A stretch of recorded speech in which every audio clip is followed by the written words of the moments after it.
I was wondering if if you were looking for ways to make your life more magical, and the best way any wizard could teach you to make your life more magical is to start living with intention. Be purposeful with your actions. Let go of all the things that don't serve you. It's not a matter, my friends, of whether or not your life feels less magical or seems more mundane. This isn't about whether you're bored or not. Magical beings are never bored. Live with passion. Live with an open heart. Don't be afraid to follow your dreams and make your goals move towards your dreams, even if it seems impractical. I remember when I was a little child, I would follow and obey and lead all of the other arch wizards, the dragons around me, Arthur and his ridiculousness. And they all wanted us as children to obey the teachers, the parents.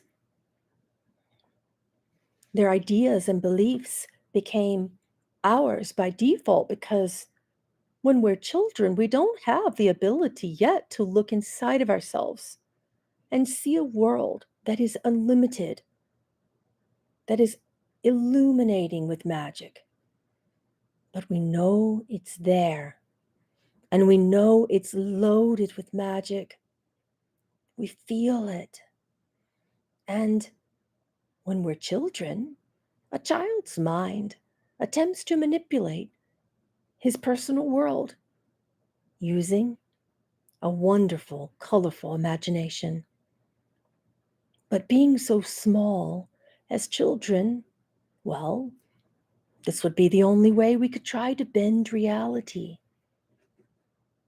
But we can't help ourselves. We know it will bend, and we have to bend it.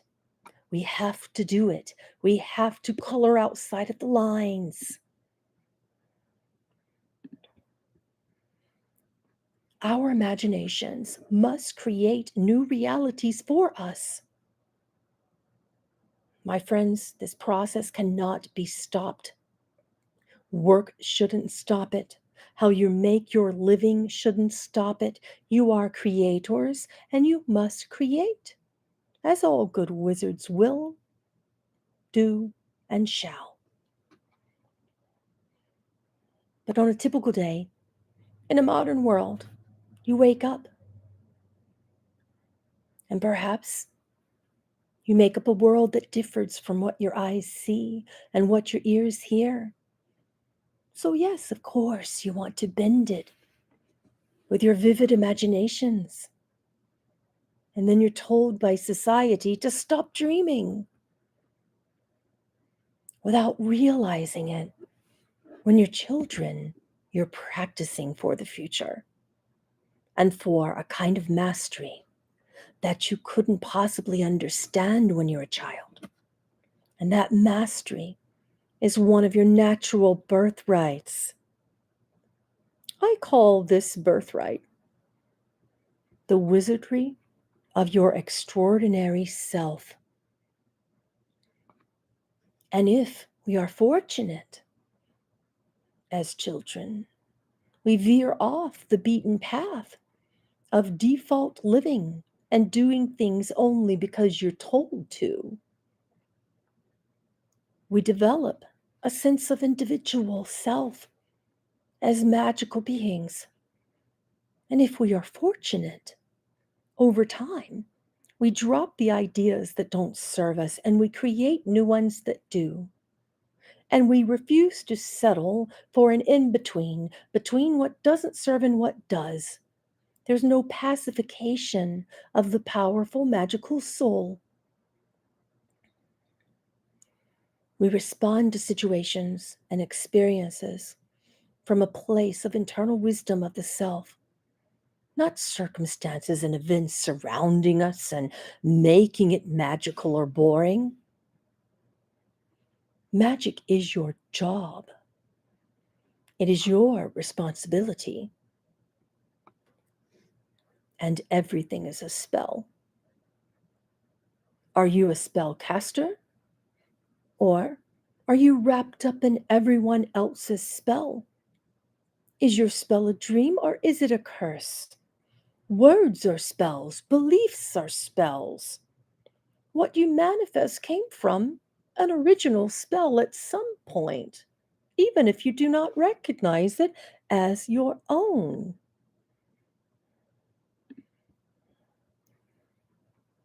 You see, we understand that the most powerful thing that we can do is live from the inside out. That is what makes life magical. And if not so fortunate, perhaps we get stuck in the default reality taught to us based upon the world of appearances. The idea that we have the celestial magic of heaven within us, allowing magical creations to move from us into a third density world. Well, perhaps it seems like a big fat joke to you. And I don't have words for how wretched that is. This is what I call extraordinary ego based, fear based living. And it's a nightmare. Not now. I know. Children, let's get back into the channeling. This is what I call fear based living. And it stinks, my friends, because you are separated from the magic and from your authentic self and from your birthright as a creator when you do this. But it is you who must choose that you are the initiator, not its reaction.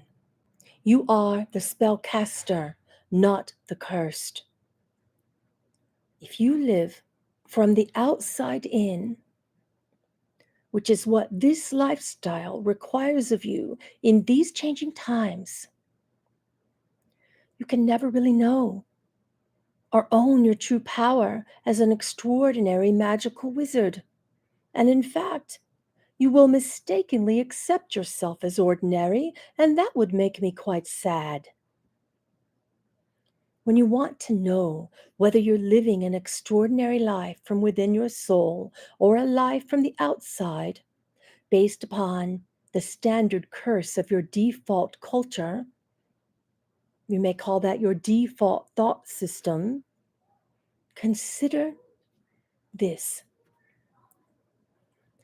Firstly, your thoughts and feelings. Firstly, know that they reflect your inner self's sense of identity, purpose, and intentions, not just responses to life and people and circumstances and events. You understand that you hold power to a magical, majestic life. And essentially, you are creating reality with your personal thoughts and beliefs. If this is you, congratulations. All the magic that you could ever desire and you are now aware of lives within you. And you have all access to a lifetime pass of my magic and beyond. You're on track of self-ownership of your magical, extraordinary self. However, if your center, your true greatness is lost, neglected, mitigated, negotiated for money or time or status, then your general well-being is mainly based on external things, creating ordinary thinking. And then you are under society's cultural collective spell, you see. So, of course, at that point, You may feel depressed when the market is down, or you might try to get approval from other individuals as a means of esteem. You may find yourself watching the news too much,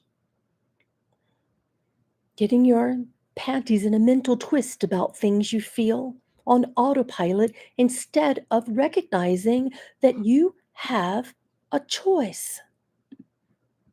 You can choose a reaction and where your energy goes.